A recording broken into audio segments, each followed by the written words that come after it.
And one scratch on the car could cause us to make $25 for the month. Just like that. Anything that happens, there's no room for any liability or any mistakes to happen with the car.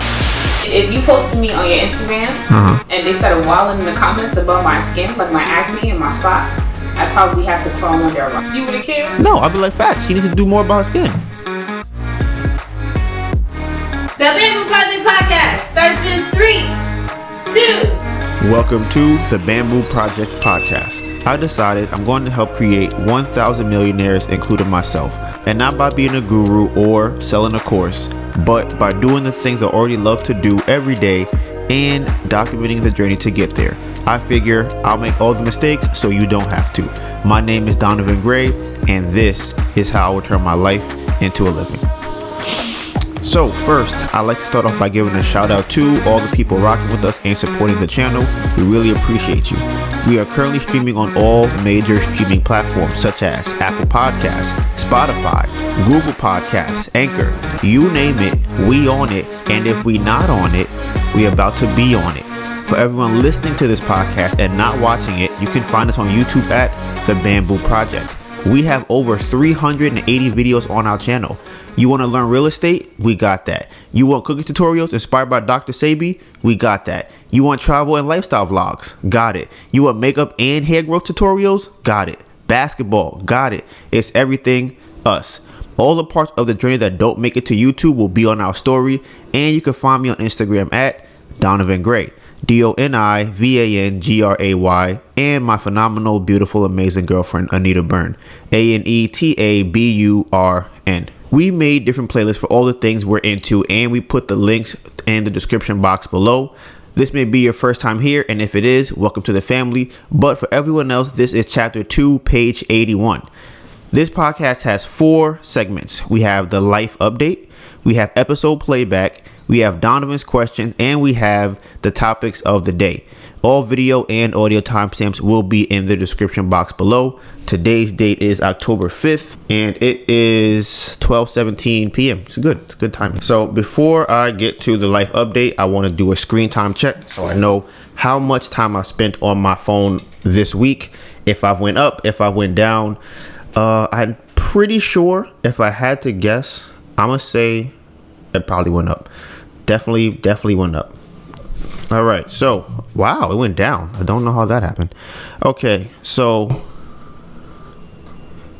my daily average for this week right now is 5 hours and 19 minutes. I don't know how that's happened. I'm not going to lie. It's down 26% from last week. I think I have an idea, actually. You have an idea? I think I have an idea. So on Sunday, I was on my phone for 5 hours and 38 minutes. Yesterday, I was on my phone for 7 hours and 24 minutes, which was Monday, October 4th.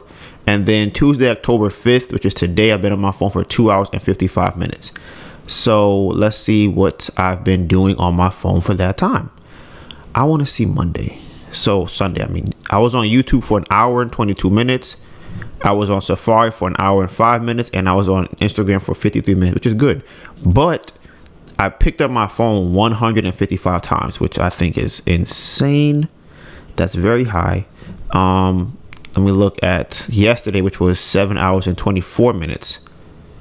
I was on Waze for 2 hours and 25 minutes. So technically, it's not really that long. I was on my phone for less than 5 hours. Put that out there. And then I'm going to do last week. And then I'm asking Melissa how her screen time looks like. Oh my God. On Wednesday, I was on my phone for 10 hours and 52 minutes. That's crazy. He was outside. Okay. I'm like, how is that possible? That's crazy. Most of that was transportation, Google, Waze, things like that, and YouTube while we were driving. My average for last week was 6 hours and 46 minutes. So far this week, my average is 5 hours and 47 minutes. It says that I spent 10 hours and 41 minutes on my phone yesterday. That's part of that. What were you doing? So it's saying that I was on TikTok for 6 hours and 30 minutes. But I think what happened was, I think my phone was on you know when it don't lock? Yeah, I think I fell asleep because when I fell asleep my phone was on. So that means that it wasn't on low power mode, so my screen never turned off. So I think I fell asleep with my screen on TikTok. Yesterday? What time was that? Yesterday, it was like last night.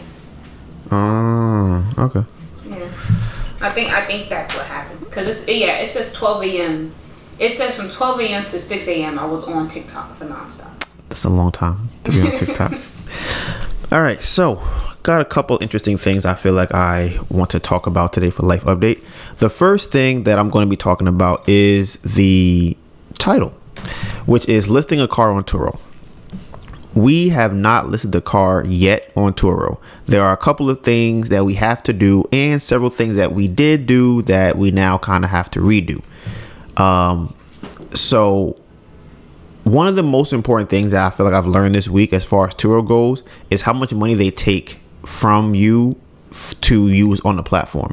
So they have different models or different insurance plans, right? I was running the numbers recently on how much money we can make on Turo, and I was doing the math at about like $85 a day for 15 days out the month. That's the math I was doing. Something like that's an average, right? That'll be $1,275. Now, that sounds good if you can keep all of that money, right? However, we have to pay for insurance and we have to pay for the car note, right? So our car note and insurance combined is about $900 to $1,000, right? I'm gonna say 900. I think it's closer to 900. So that means out of the $1,275, we would have to give them $375, right? So that does not take into the 60% that Turo would possibly take from us. 40% they would take from us, right? So at $1,275, if I was to do the 60%, we would keep $765, right?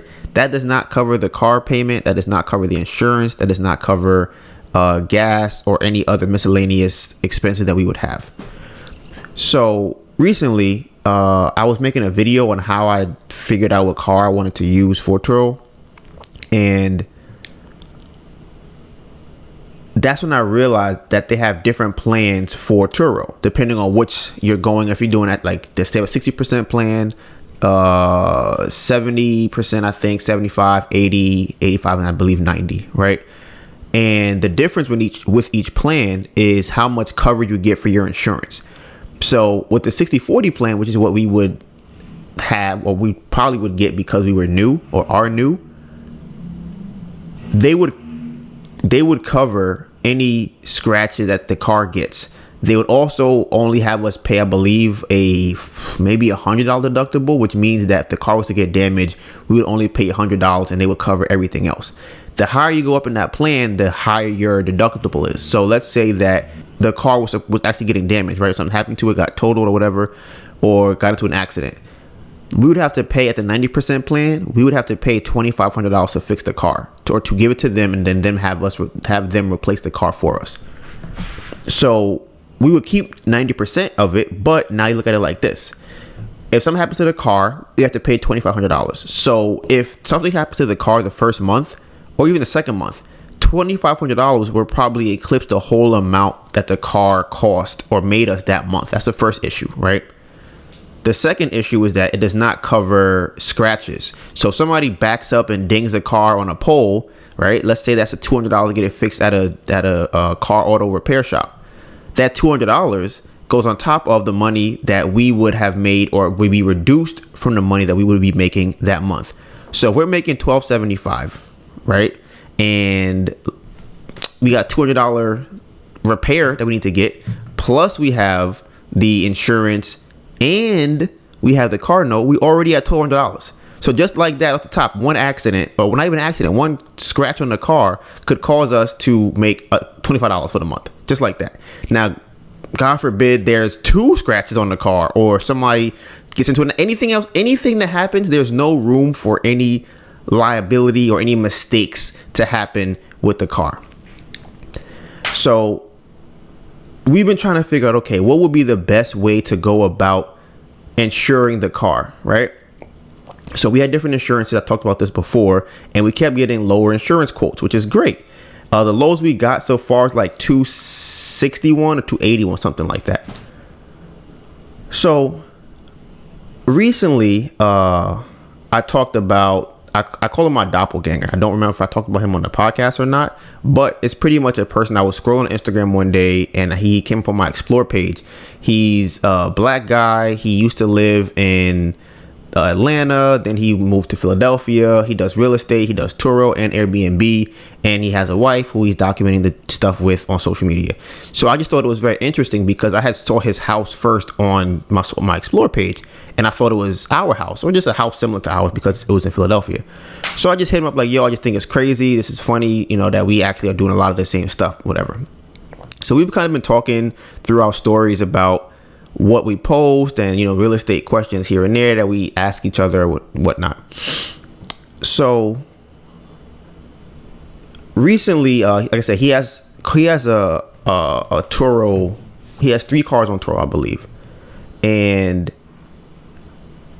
I was asking him what insurance plan does he use for Turo, because I'm like, are you doing a 60/40? Because I feel like you can't really make much money with 60/40 plan. Like, which plan are you with?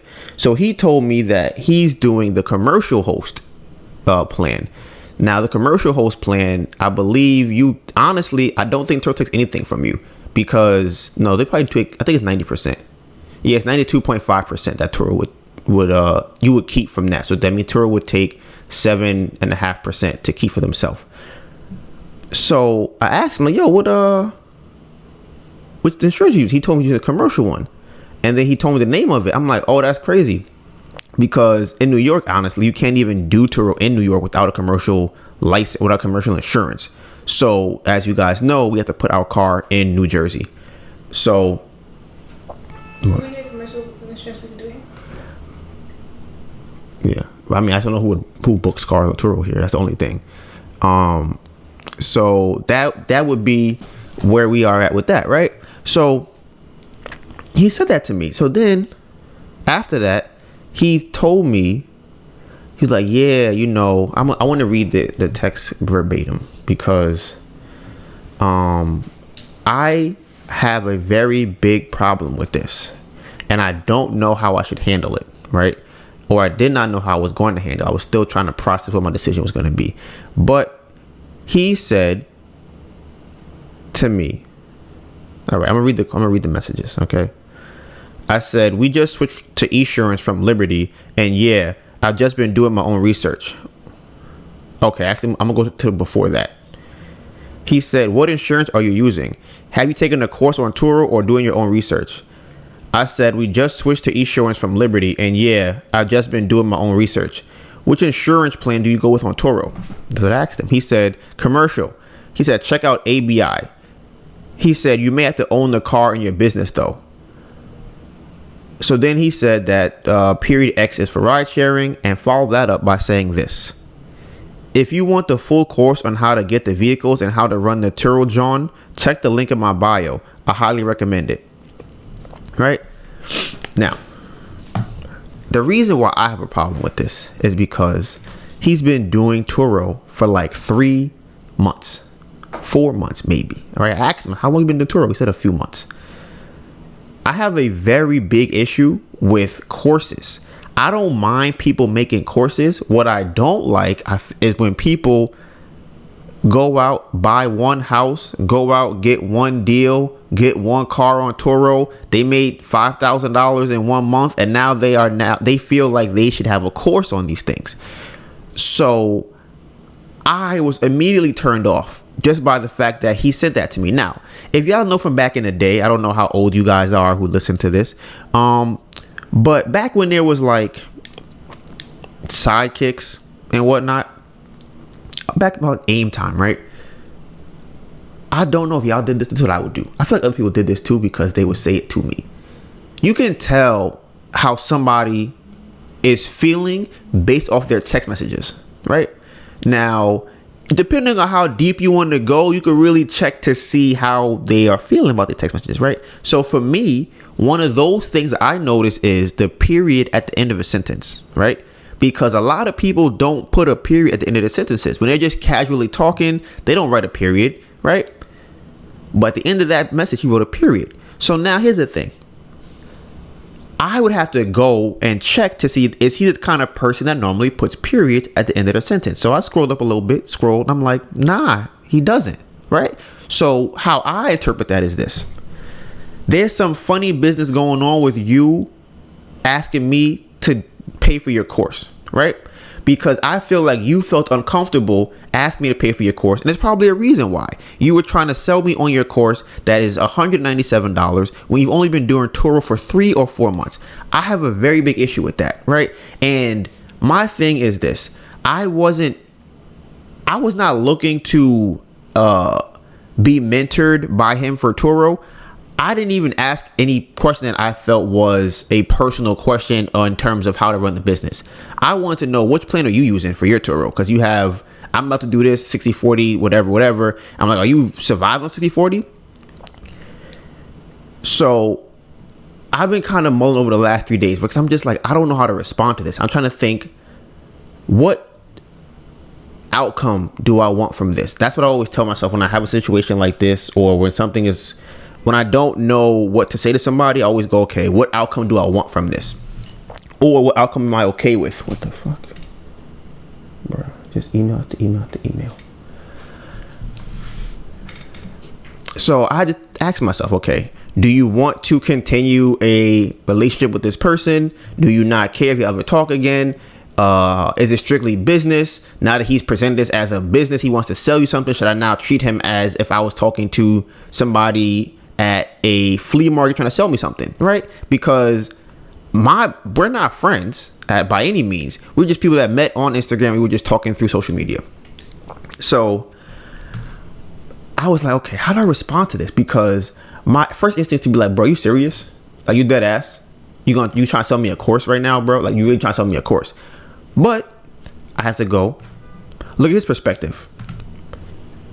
He doesn't know me. Why should he not try to sell me a course, right? So I weigh both those options. And what I have come to the conclusion that I am going to do is I'm going to tell him no.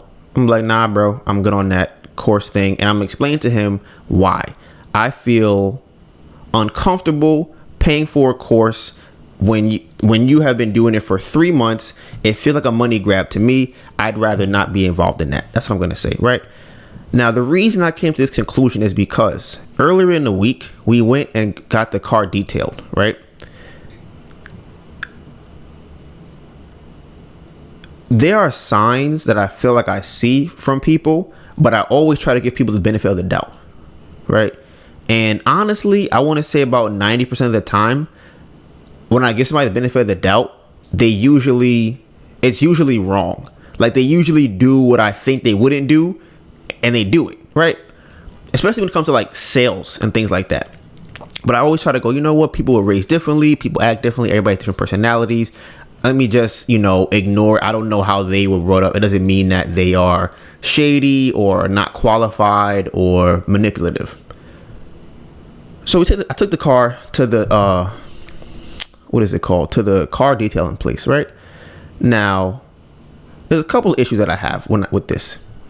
The biggest issue of all is that I don't feel like the car was cleaned properly, right? That was my first issue, because I spent $150 on this car situation to get it detailed.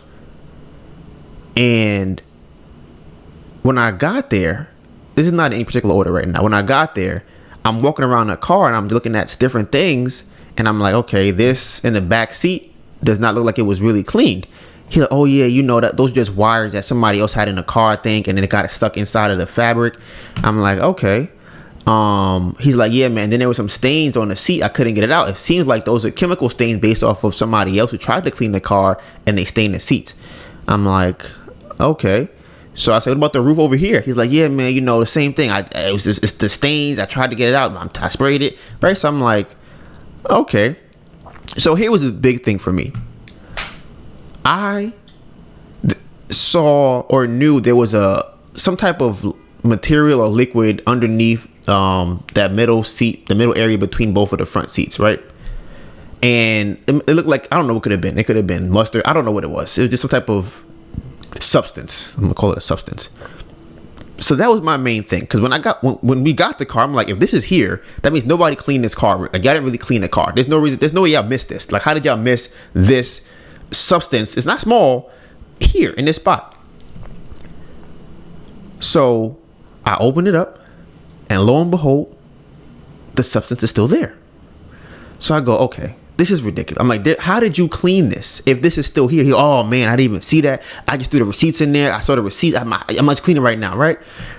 So those are all of those signs, right? Before that even happened, when I called, I said, hey, what's the price for the job for today? He was like, oh man, just come in and I'll give it to you. That's a red flag for me. Because if you have a price, give me the price on the phone. What you did something, you know how much it costs to do it. What's the price? Oh man, what did I tell you before? I'm like, you told me it's gonna be between 120 and 180 depending on how messy the car was. He goes, okay, just bring 150. I'm like, just bring 150. I'm like, and it has to be cash. So I'm like, okay, this is also a red flag to me, because that means that you are just subjectively and randomly just arbitrarily picking out numbers just out of nowhere. And then to pay that or bring that money and then the car looked the way it did. Those are two things. The third thing was when he said to me that before I left and dropped the car off, he said, this car is going to look like it was brand new, like you just got it, something like that, right? It's going to look like a brand new car. So I said, okay, right? To me, that's a flag, because it's overselling. Do your job. Right? Let me be the one to say that when I come. Oh my God, this car like it's brand new. God damn, this shit is crazy, bro. How much you charge? This is amazing. That's what I think. That's what I think good business is. Right? I don't think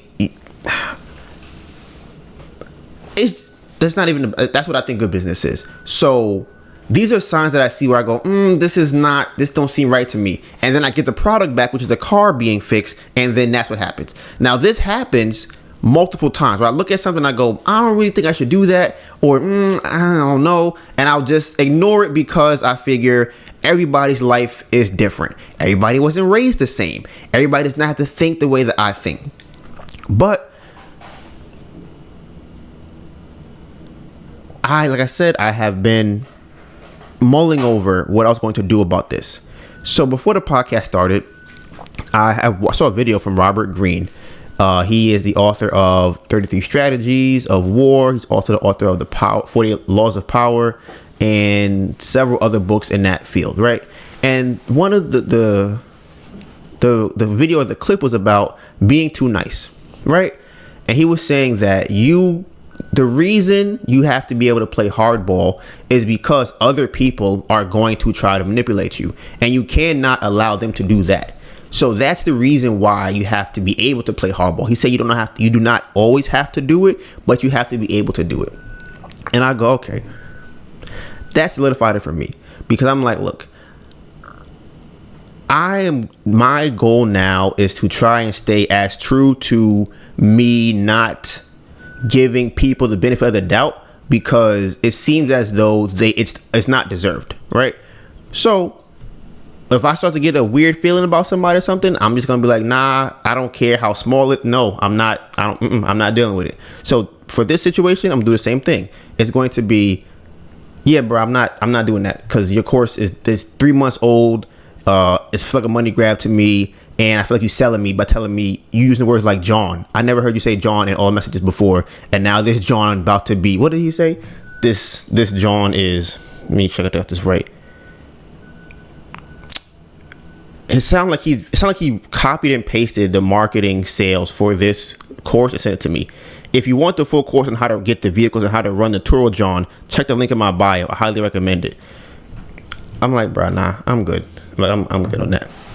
But so that's, like I said, that's where we are right now with Turo. So to get the car up, I wanted it to be up today or tomorrow. That was the plan. But we have to get a tracker installed on the car. We have to get a kill switch installed on the car. A kill switch, if people do not know, allows us to turn the car off remotely if somebody decides they want to drive from here to California with the car, or they are renting the car past the time that they said they want to rent the car for. We can just shut the car off, right? So we're doing that. That has to be. It was going to be installed by them on Friday. Honestly, why are they installing? Is there a reason why? What do you mean? As opposed to going to a mechanic. Is there any particular reason why we did that? They offer the service. Yeah. Okay. So yeah, there's that, and then what else we have to do for the car? Oh, so the car was detailed, right? We drove the car after it was detailed, and it rained. So now the car has to be cleaned again. So now what? It's not dirty. It is dirty. Where's dirty? Now it's dirty on the inside because it rained yesterday. So we walking around. The interior? Mm-hmm. Like, okay. Melissa does not want to clean the car. I don't know why she doesn't want to clean the car. It's not that I don't want to clean the car. It's just that, like, I feel like there's certain things that are worth paying for, and then it's like if we just got it detailed, like I don't think it's that dirty for us to have to get it to pay to get it clean again. Mm-hmm. So what would you want to do? Not clean it? We can probably clean it ourselves because, like, from what I saw, it was like maybe like a little bit of leaves on the carpet and stuff that we can vacuum that up and wipe it down. It'll be clean. Mm-hmm. Yeah. So you want to clean the car yourself? And how are you asking me this question? I'm asking you, was that what you're saying to me, that you want to clean the car? I feel like I would have to look at it, but from what I saw, it didn't look dirty to me. Well, here's another thing too. Like I said, since it rained, the outside of the car is probably going to have rain spots on it. So there's that. Do you care about that? What do you mean, do I care about that? Do you care to give the rent a car like that, or would you rather it not look like that? What do you mean rain spots? Like once it rains, it's going to leave marks on the car because it was raining. But I would have to see what it looks like because I'm like, if it's not something that is visible to me, then I wouldn't do it. Okay, an example would be that the front window won't be completely clear because the top of it would have dried rain on it. Do you care? It's something. If you care, you don't care. It's one of those two things. It's not that, but that's you ask me if I care or if I don't care. Why is that the question? Because if you don't care, then you wouldn't want to clean it. If you do care, then you would want to clean it. But that's not. It's not whether or not that I care. It's like, does it look dirty?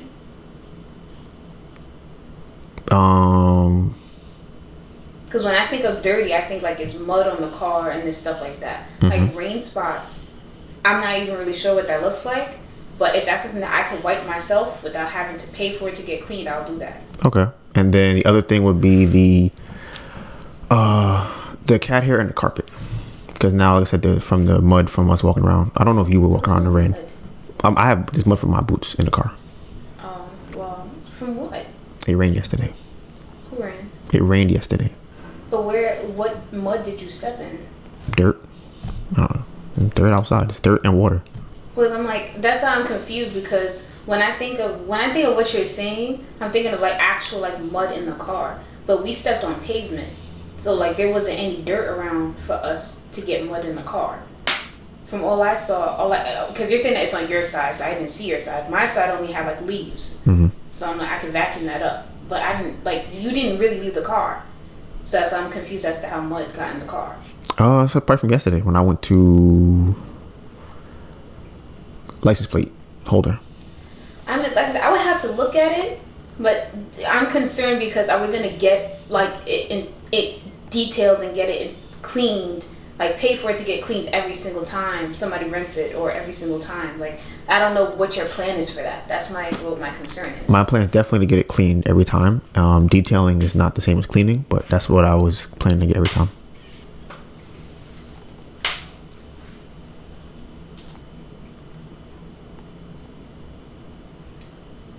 I mean, I don't know how we afford that. Okay, so how do you see it going? If we can do the cleaning ourselves, we should do that. Okay. Oh, so like the last thing that we have to do for the car is the cleaning and the pictures, and then the insurance. So I was calling around. I'm trying to find commercial insurance right now we got a quote from ABI, which would be $67 for the month. And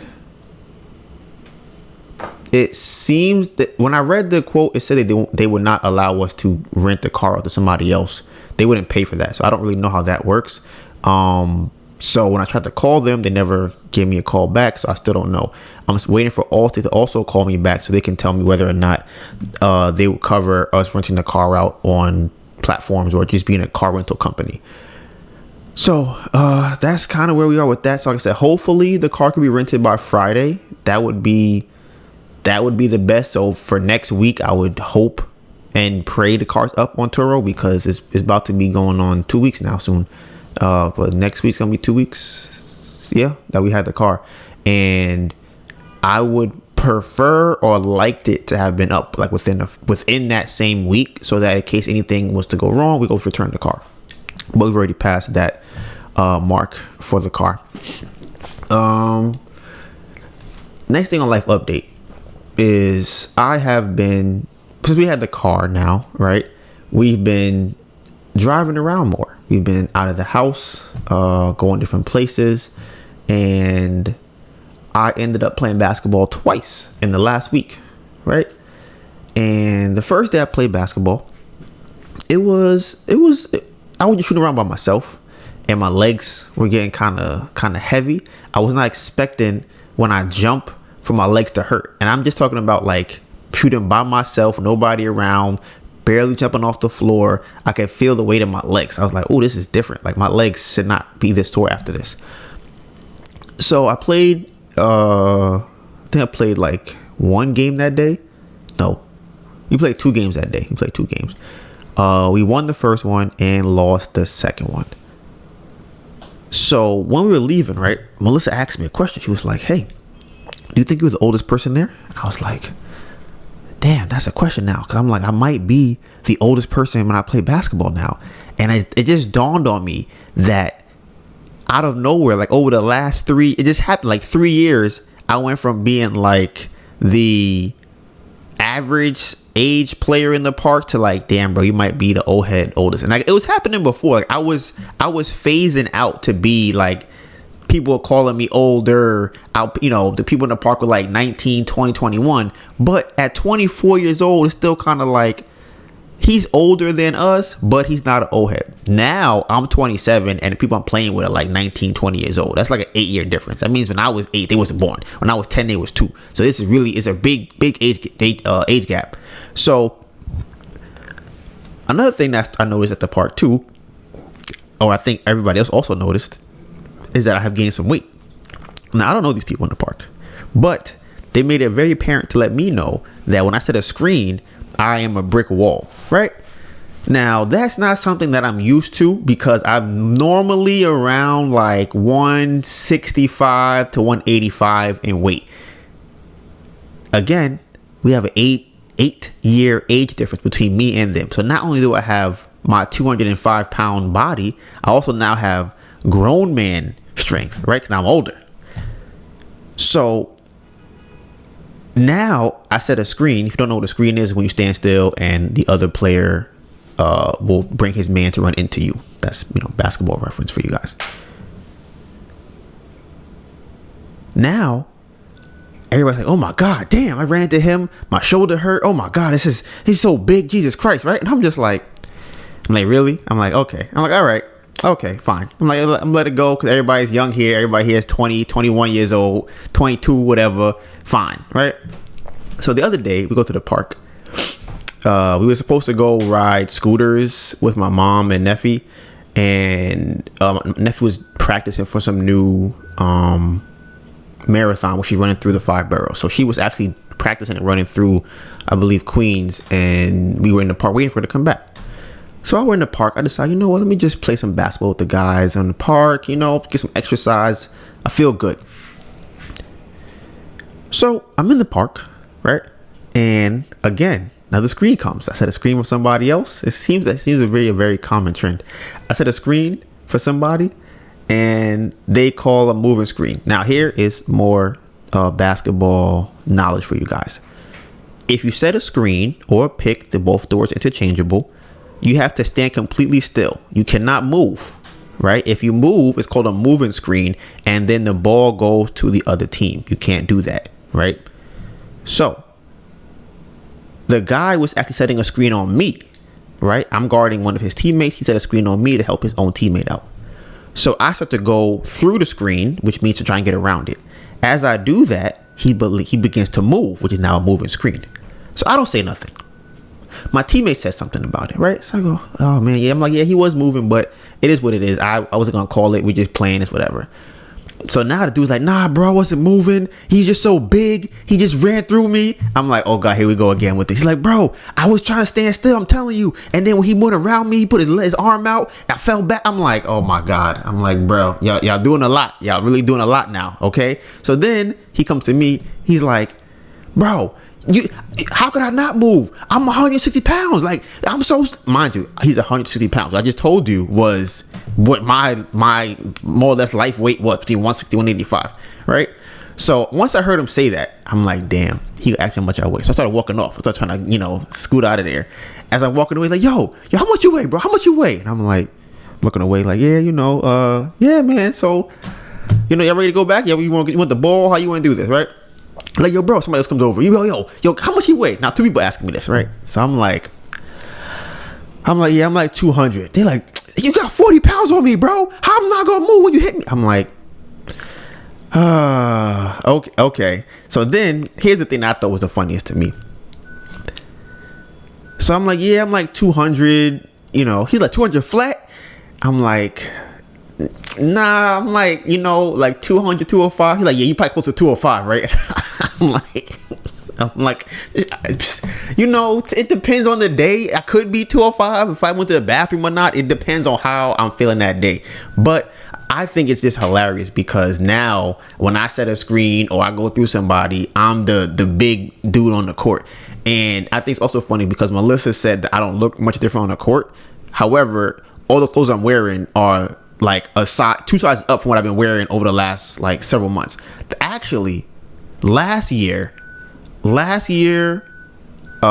before we stopped eating electric food, I was wearing smalls.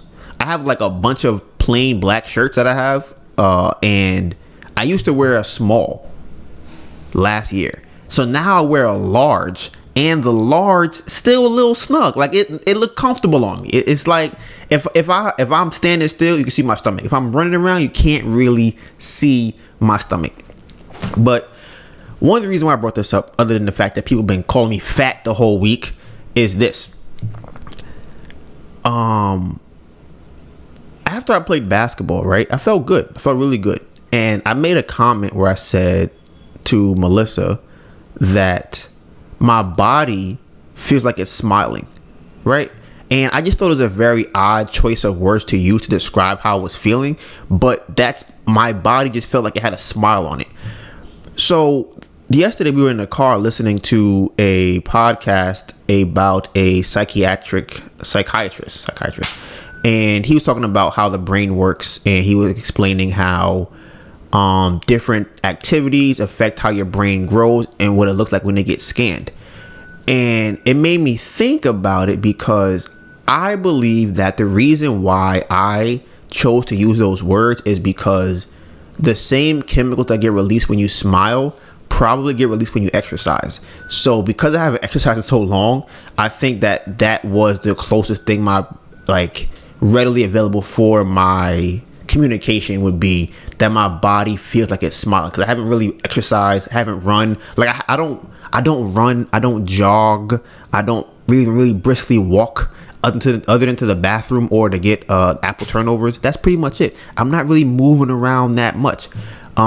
So for the most part, my body's probably like, oh, this is new, this feels really good. So I would like to play basketball more, but we're going to be renting a car out. So it was fun while it lasted, going out. I definitely think there's something to say about having the ability to move around that helps to be able to either better your life or get things done, obviously, because just off a whim, we could say, hey, you want to go to the drive around, looking for houses to buy, or go and play basketball, or go to the grocery store, we can just out of nowhere just go and do something. So I definitely think a car is very valuable for us, but we don't have to let it go. And Melissa and I are not the happiest about it, but at the end of the day, we didn't buy a car for ourselves. Now, again, if the car could pay for itself, that's a different conversation, but we're not there yet. We still have to get the car up. So like I said, by next week, we should have the car rented. Now, speaking of next week, I am going to say today, Tuesday, October 5th. Okay. By next week, I will be a real estate agent. Okay. Over the last week, I told you guys I have 2 courses to take. I took the 30-hour one and I passed it. Took the 45-hour course. I failed it. I got a 67 or something like that. You need an 80 to pass. All right. So I have to pass that. And then I believe I have to pass the final exam, whatever they call it, which would be the, overall course. I don't know what it's called. And then I believe I just have to go and apply at a realtor or a brokerage. So that means by the end of by Tuesday next week, my goal is to be an agent. Okay. I will have the credentials of a real estate investor. I could say I have credentials, you have to listen to me now because I'm a agent, which is so crazy because I can say the same things now that I said last week. And people be like, but you don't really know about real estate because you never really learned it. It's like, all right, cool. I'll get the paperwork and show you it's the same thing. So what's today? Today is Tuesday. Yesterday, was it yesterday? Melissa passed her exam that she had. So she has to take again 4 exams. She passed 2 out of the 4. And then her path is going to be a little bit different because she doesn't actually have to take a course at the end of everything. Right? Take a test. Is it a 5th test? No. Okay. Okay. Take a course. Oh, okay. There's no test to take again after she passes her 4 tests. So after that, her job will be trying to find somebody to mentor her for her to be able to become an appraiser. Yeah, so if you are a real estate appraiser in the Georgia area, please take me on as an apprentice. Facts. So we can get this expedited. So like I said, by the end of this month, we both should have our real estate credentials. Listen, real estate money is good money. So, we might just move to Georgia with our car and keep the car so that Donovan could work and do his real estate. Oh, Sounds Lord. like a plan? Sounds like a plan. Cool. Like I said, I don't know about all of that. So I think that my first car should be a Tesla. So that's not a Tesla outside. So I don't know what to tell you about that. But I almost forgot this, right? So this is something that happened the other day. So I've been playing basketball, as I said, which is funny. 2 things I want to say. The first thing is that after I left that game, my sister also asked me, was I the oldest person on the court? I'm just like, okay, guys. All right, I get it. I'm old now. I'm an old head. All right. See, this is why I have to be rich. Because if I was rich, then it's like, okay, now I'm like here's the thing. You could be the OG or the old head. You don't want to be the old head. Right now, I'm the old head. I need to get to the OG level. Like, okay, I pull up in the Bentley or the Tesla. I come through with my matching shorts, slippers, with my shirt, right? I got the bag that plays sports. I got my slippers on. That's the OG. I gotta get out of old head status to OG, right? My hair gotta be done all the time. I gotta be looking, all that, and I gotta be in shape, all that good stuff. Right now, I gotta move up a level. So I've been playing basketball, right? 2 days, exercising, getting in shape. So, I just thought it was so funny to me. This was I don't know why it was funny to me. I can't really explain it. I don't know why it was so funny. I was going to take a shower. As you play basketball, you sweat. Now, as y'all know, as I've said previously on this podcast, once or twice, that I've gained some weight. So I'm about to step into the shower, right? And I look behind me and I bust out laughing. I just start laughing because I'm looking at my butt, right, in the mirror. And it looked like, I don't know if you ever seen, it's 2 people in my mind when I think about this. There's Patrick when he was working out his glutes. What was he doing that for? Do you remember?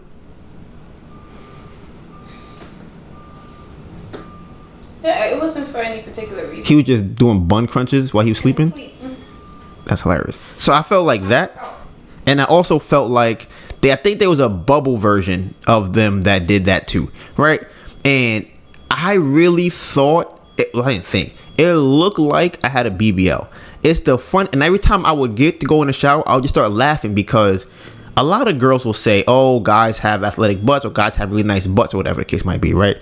Now, I never really felt like that because I felt as though my butt was more muscular. It's like it's a muscular thing. So I'm like, girls should just be saying stuff. I don't know why girls like saying that, but girls love to say that about guys. Oh my God, guys' butts, whatever. But now that I gain weight, all of the muscle just fill out into a circle. So it really looks like two basketballs. I just think it's hilarious. Like I said, it was just the funniest thing that I saw yesterday when I was going into the shower. And I probably laughed for like 6 minutes. I would go in the bathroom. I started laughing. I'm like, bro, I came out to get something. Went in the bathroom, started laughing again. Got in the shower. I was just laughing because I'm like, even I'm like, how did I get to this point where now I look like this? Like, this is how I look when I walk in the mirror. It's the craziest thing. And this also goes to say that I know that when people get their body done or anything done to themselves, they're gonna think about it when they go in the mirror. It's inevitable. It's gonna happen. Yeah, so I'm gonna do like a quick fire life update for the rest, and then I'm gonna get on to the rest of the segments. So first thing is, we already got 4 tickets for the car. We got 3 license plate displayed improperly tickets because Carvana did not give us the plate, and I guess we could have just bought from the store knowing now, but they said they would pay for it, and they sent us plate holders to use for the car. So we got 3 tickets for that, and then we also got a no standing ticket. So, you know, I parked in a no standing zone and then came outside and boom, $115 for this ticket. So there's that. And then I want to get into reading more personally. One thing I've noticed with the car is that I'm able to listen to more podcasts now because I'm outside and I'm moving around. That's something I used to be able to do when I was riding my bike. I don't feel like, I don't really do that as much anymore. So, like I said, reading more on real estate is something I want to get into. And then the last thing for life update would be DK4L. The Ken dropped a video, and I think it's very interesting because I think they act so much differently by themselves than they do with each other. They both seem cornier to me separately than they do by themselves. I don't know what that's about. I wasn't really rocking with the video that much. It got a good amount of views, so that's good. You know, shout out to him for that. But I really just believe that they are, I don't know, they just don't seem like they have swag to me, like in real life. When I see them, I'll find out, but it just comes off as very like try hardy to me. But maybe there's a difference between disingenuousness and try hard, because I said before in the podcast, I don't think that being a try hard is bad, but I don't believe that what I see on there is them trying it. I don't know. Like I said, y'all can watch the video. I'm not, it's weird to me when I watch it now. I don't know, maybe I'm older, maybe the content is not good, I don't know, but that's that. So I'll move on to the episode playback. So last week I also talked about, honestly not even last week, several weeks, I've talked about how nobody is dropping dead from COVID in their house, right? And I have not seen any studies, heard any studies, seen it on TV or anything like that. So I told my mom this, and she actually sent me an article or some type of article about it, that 10,000 people have died in their house from COVID. So I just wanted to put that out there because that's information that hasn't been vetted much, but it's at least one thing. I have not heard or seen anything at all about people dying in their house. So she sent me like an article that said, you know, one of those like fact check website type things that says, oh, is this, you know, what's the way they be calling it? Fake news, or this myth, or whatever it is. And then it'll tell you if it's real or not. So she showed me that. I also think that last week I hope it sounds better today, that when I swallow, I can hear it on the mic. And I think it has something to do with maybe being too close to the mic or the gain being too high. But I don't like the way that sounds. And I don't know why it sounds like that, but I need to figure out to remove that from happening. And then also my breathing. I don't know if you can hear it. All that extra heaviness on me is getting onto my lungs. I can hear it in my breathing. So that's also not good. Another thing, talking fast, honestly, never sounds good. I want to say, maybe I'm gonna say never. I do not believe that talking fast during a podcast sounds good. Whether I'm excited, not excited, whether it's important, not important, or whatever the case might be, talking fast, or at least talking fast and not being able to enunciate while I'm doing it, does not sound good on the podcast. So that is something I'm probably going to get rid of.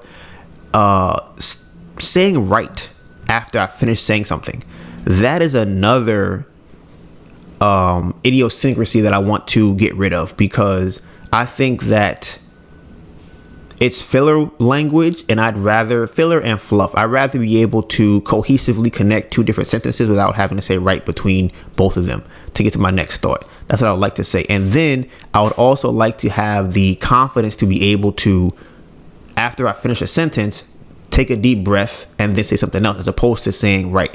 That's what I want to work on going forward. And saying like, that is something else. It does not sound good. I also realized that for me personally, the reason that I would say like is because it would be what I use to substitute for words such as thinking, saying, believing. More so, I would say verb type of words. So an example would be, he was like, right? That could be, it should be, he was saying, right? Something as simple as that. And it's something that's so simple, but I know for me personally, I'll use like for a lot of different scenarios like that. And I need to know when and how to use like. I just used it right there before that. And I believe like is only supposed to be used as a comparison. So between like and I think as or something like that.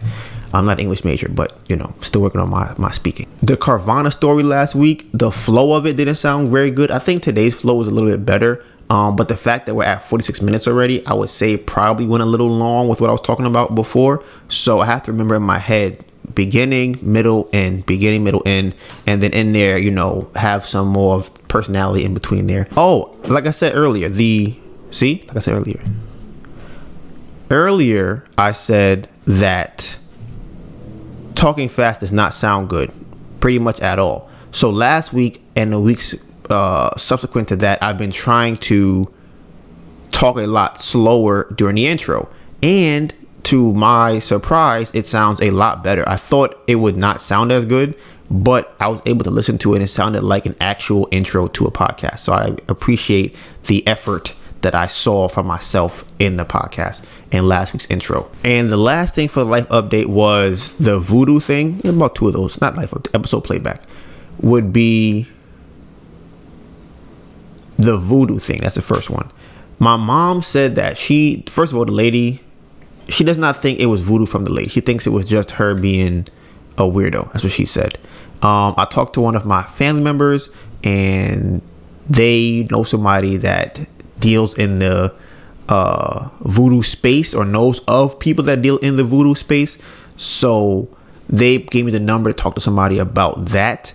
And my thing is this: when it comes to dealing with voodoo, I feel like if somebody's going to believe in voodoo, then it's very particular who I would go with for that. Because if I'm going to subscribe to voodoo being real, I also would have to subscribe to people putting bad or using voodoo negatively on you, even though you went there for them to cleanse you of whatever it is that is on you.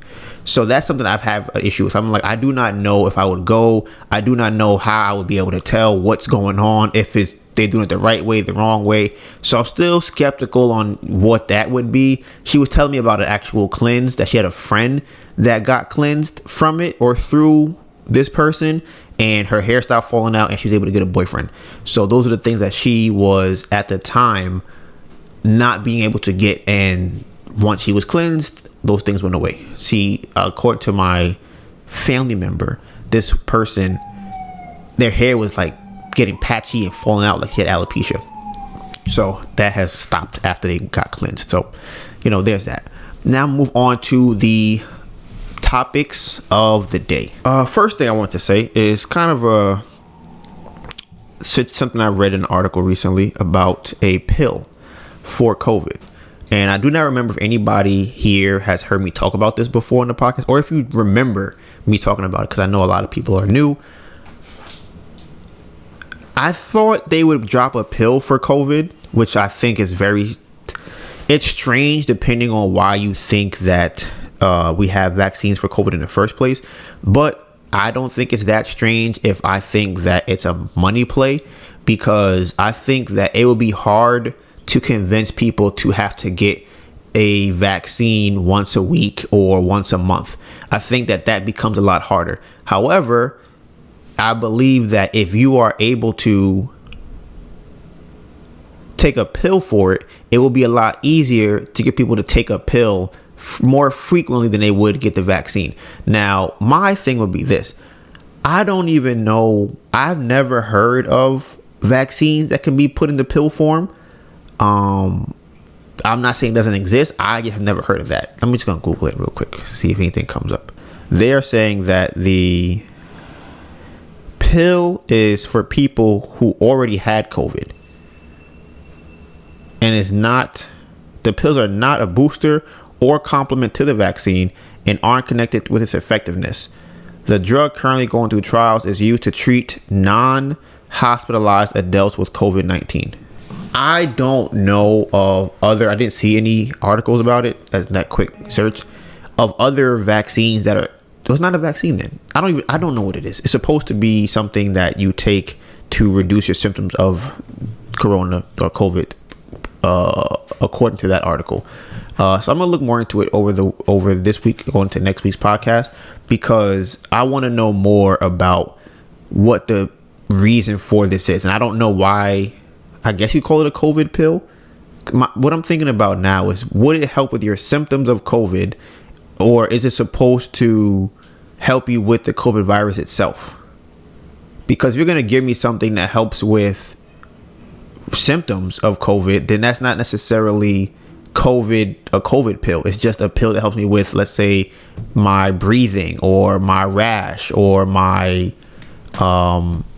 not inability to taste food. I don't really think that's tied. I don't think that's a COVID thing. I think if you had the pill that was able to actually go after COVID itself, that would be a COVID pill. So I don't really know what the reason for that would be.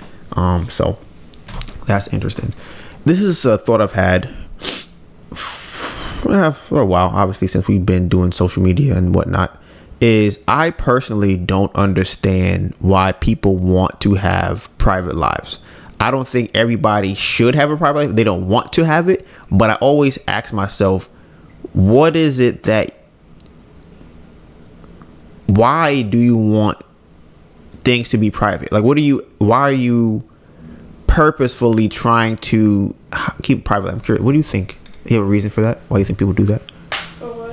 Why people would want to have keep things in their life private? Like what things? So let's say, I'm gonna say their kids, who they're dating. I think it comes down to not wanting to be judged by other people. Mm-hmm. Because it's like, if I have a different guy that I'm dating every week, mm-hmm. like, people are gonna talk about it. So like, if I don't want you to talk about that, but I still want to date a different guy every week, I'm not gonna tell you that I'm dating somebody. Will you think that person would be ashamed of doing that? Ashamed of what? Of dating different people every week. I think that people won't have an opinion about it if they don't know. My question would be, why would that person care? Because it's not like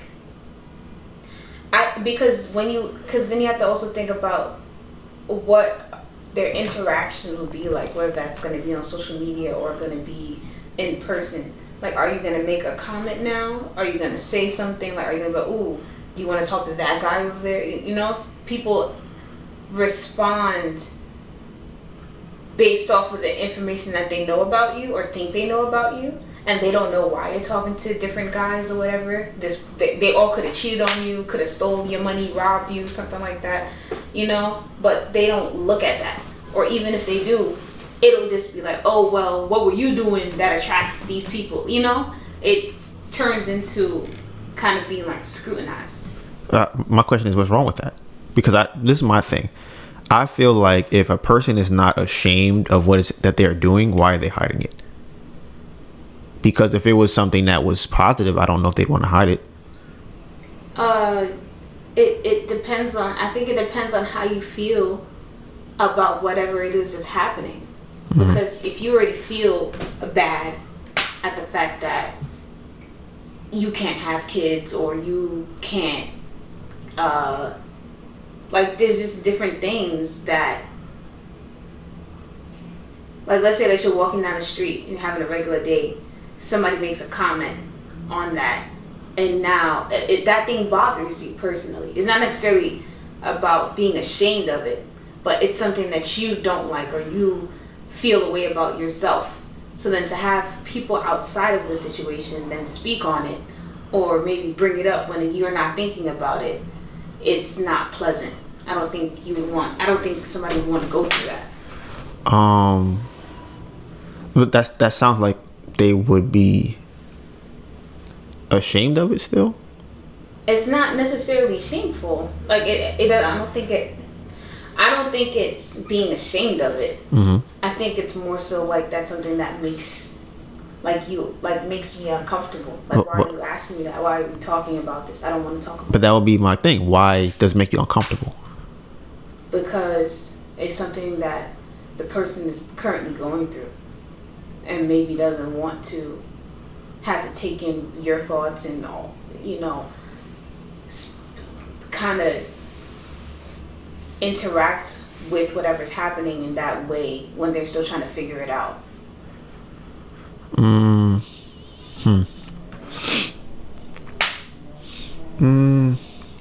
So in terms of the baby thing, not being able to have a baby, I think that person would be ashamed of that because they feel like they would be less than in a situation like that, and that's what they would be ashamed of. Because I feel like if a person has come to terms with something that bothers them, somebody else saying it wouldn't bother them because they already know that it's true. But that's the thing, like, if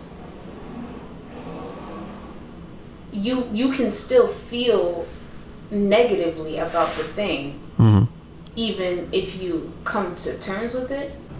I think that it's because it's I feel like it's multiple things that goes into it, especially where it's happening. Mm-hmm. Like, is it happening in real life versus happening in like an internet space? Because then I can see how it would be more overwhelming in the internet space when you have like a lot of people making comments on something mm-hmm. that they don't really either know about or something that you're still trying to deal with yourself. Because I also think that the people on the internet, because they are on the internet and it's not dealing with a person in real life, I think that it causes whatever they say to be more either on the rude side or very curt and cut, and it could come off as hurtful. Mm-hmm. So I think that's part of it too.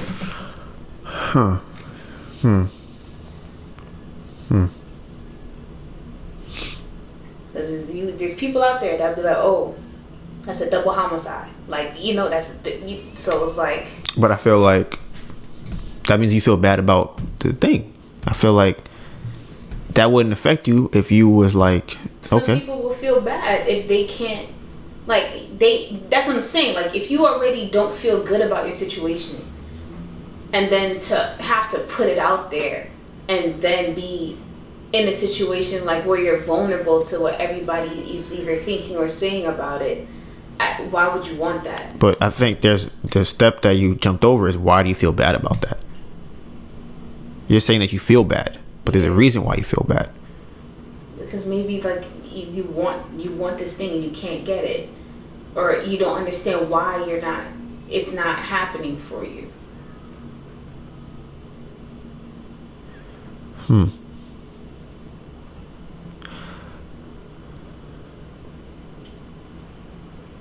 Because it's like, let's say that you really want to have kids and you're not able to.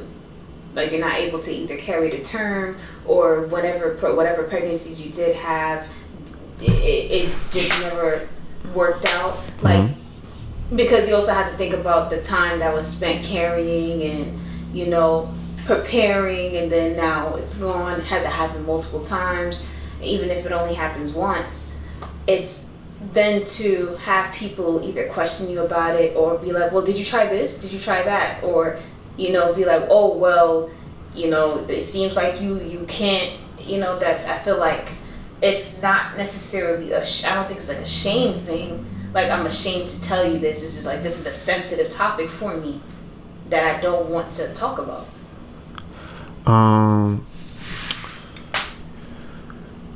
Yeah, I could understand some of that. How I would describe that would be, or this is how I interpret it, would be that I think that people who have not yet come to terms with the thing they don't like do not want to show it or talk about it.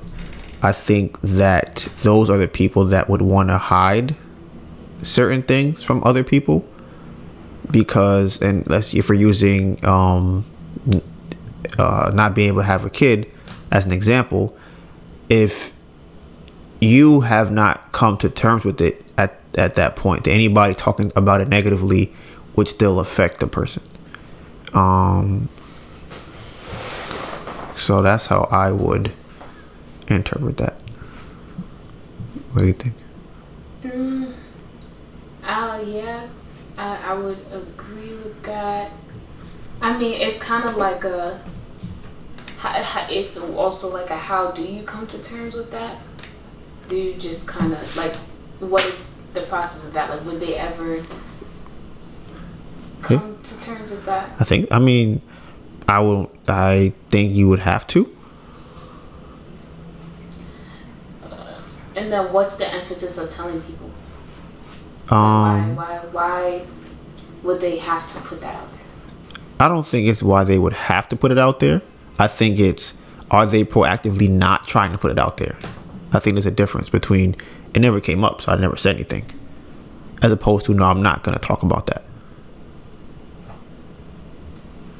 I mean, I feel like people should be able to say that they don't want to talk about something. They should. But like, my reason would be why. That's my question. Is what would be the reason why they don't want to? And that's what it boils down to. I feel like I feel that it's still sensitive to them, that they have not gotten over it yet. So to bring it up, they're not going to be able to talk about it because it still hurts them when they talk about it. I don't know if there's a difference between decisions that a person makes themselves and things that happen to them. So I don't know if there's a difference in that, because dating multiple people every week is a decision that you make, but having some type of infertile issues is not a decision that you make. Yeah. I said dating people every week as an example. Like, you don't have to say who you're dating all the time. Mm-hmm. Because even if you're dating one person for a long time or whatever, like, and let's say you guys break up, do you have to, change your Facebook status and post, like, are you required to do that? How do you go about, are you required to say when you're dating somebody? Are you hiding it? That would be my question. My question is the person hiding it? And if so, why are they hiding it? The people, if you don't post on social media, let's say you don't post your significant other. Are you not supposed to be dating them? But then why are you doing it? Because you love them, you like them. So then, but then you don't know nobody to know that. I mean, I don't know. Like I said, it seems like it's more complex. I'm still trying to figure that out, because when people say it and I hear it, it's always confusing me. But I think there is more nuance to it. For, as I was saying it earlier, one of the examples that came to my mind, or reasons that came to my mind, was security, which is different from being sensitive to a topic, because you're still going through it. So somebody might say, I don't want to put my address out because people are going to come to my house. That's a privacy thing, or that's a not putting something out there. Somebody may say, I don't want to talk about me not being able to have a child because I still can't have a child, and it still hurts me to think about it, so I don't want to talk about that. The relationship one, I don't really have a reason for that one yet, but you know, you might, I don't know, maybe you find your significant other attractive, but other people don't, and other people find you attractive. What does that mean? That they might start saying negative things about the person that you're dating. But does that then affect your relationship? Why? Who would what affect? If he feels a way about it? That's different. That's more nuanced, because now it's affecting the other person, not you. Because I wouldn't care. I'm in that situation where, hypothetically, I'm like, I wouldn't care. But if it's gonna affect that person, then it's like, okay. You don't care that they calling them names and saying they. I don't bother. Why is it gonna bother me? If somebody came in here and was like, damn, Melissa is. That's crazy. What do they say about you? If they said, don't look at me and try to come up with something. How am I gonna come up with something? Cause you looking like you trying to come up with something real. Don't do that. What? Try to figure something. I'm trying to think of something that would be I can say. Okay, go ahead. I'm interested to hear what you have to say.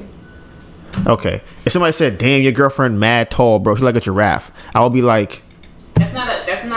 But that's what I would be like. I don't. She's not. So like, why you? she's not 6'8", 6'11", 200. Like that's not. But that's it would be something real. It would be something accurate. It's like someone. It's like someone. If somebody would be like, "Oh, Donovan got the BBL butt," or whatever, and then you would feel a way about it. I would laugh. And I'm like, would you leave me for that? Leave you because of your BBL butt? No, I love it. See, so I'm like, but that's my thing. Where it's like, okay, what? So what? That's how I look at like, why does that matter? I think that it's specific to whatever situation you're in, because some people might feel like if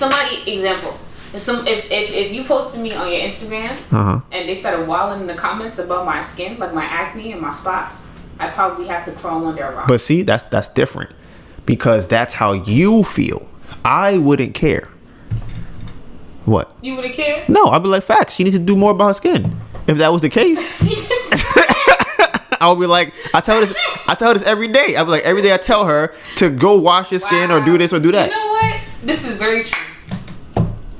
So I'm like, if they saying the truth, then sure, I'm gonna agree. If they lying, I'm like, bro, that's not true. Like she doesn't do that, or she does do that. So I don't know what you're talking about. So it doesn't bother me, but if it affects other people who are not involved in it, I think that's understandable. So, and the reason I try to understand this is because I'm going to be famous at one point, and I would just like to know how to go about it. And I have realized that one of the issues I have with being famous will be the people around me who are not famous. And I think at that point, I would have to train them in how to deal with it. Because I already know Melissa, who is going to be, when she is famous, it's going to be a point where people are saying things about her. She's going to be on Twitter talking back to them, on Instagram, clapping back, making YouTube video. Yeah, okay. Somebody said I can't. That's why I don't be on the social media. But that's because you're not famous. When you're famous, you got to respond to your people. What you going to do? Nah, bruh. You say that now, and then I'm telling you, you're going to be like, I mean, you could be like Kelly and just block all your comments and all your reviews. But you know, doesn't have nobody say nothing to you. You can't get no likes. You just turn it off. Everything. Yeah. No DMs. All of that. I like that. What's the last one? Yeah, I'm gonna do that for next week. Can you scroll down? Multiple girlfriends. What? It's a deep conversation. Can you scroll down? What are you talking about? Can you scroll down? What did you think about that? I can't see the outro, Melissa. What was you thinking about that? I can't see the outro, Melissa. What was you thinking about it? I'm trying to understand. Okay. So, Here, go back up. I'm gonna read it and then come for next week. So since you want to know about it, I'll tell them to be here. Because what is this? So Melissa wants me to talk about this topic, which I will not do today, but I will tell you what the topic is, so you guys will be prepared for next week, or remind me to talk about it next week. The pros of having multiple girlfriends allows you to be yourself with someone else while keeping your current wife or girlfriend happy. So that is what I was talking about next week, and Melissa wants to know why I am bringing that up. So can you scroll down? Yeah, why? Why are you bringing it up? It's in the podcast, Melissa. Why are you bringing it up? I'm trying to be very calm. But the podcast is over, Melissa. I need to do my outro. It's over. How you just gonna have that in there and then just? I just want to know why, just where it came from. Trying to see. All right, so he's talking nonsense. Okay. So you can go sit down. That does not apply to this situation. Okay.